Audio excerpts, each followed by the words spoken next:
कसम हुनु यार, जिन्दगीमा यस्तो खुसी मिलेको थिएन कि हैन।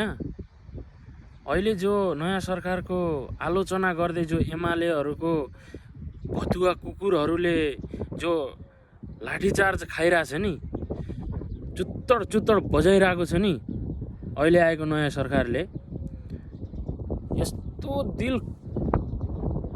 एकदम के उत्साह भएर कसरी बयान गरौँ क्या नयाँ सरकारलाई यार।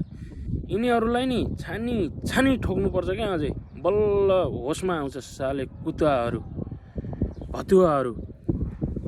अब तानाशाहीको आफ्नो सरकार हुनुसम्म त खाना मिलिरहेको थियो, अहिले अब नयाँ सरकार आयो, अब न चटेर आउँछ न वाकेर आउँछ, कहाँबाट खान्छस् तिमीहरू? अब त्यही रोडमा जाने हो।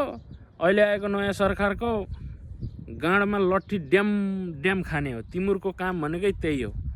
नयाँ सरकारले काम गर्छ, राम्रो काम गर्छ, राम्रो निर्णय गरिरहेको छ, त्यो त तिमीहरूलाई कहिले पच्दैन। तिमीहरूलाई पच्ने भनेकै त्यही लट्ठी र हस्पिटलको यति लामा सुईहरू हो। झ्याकानेहरू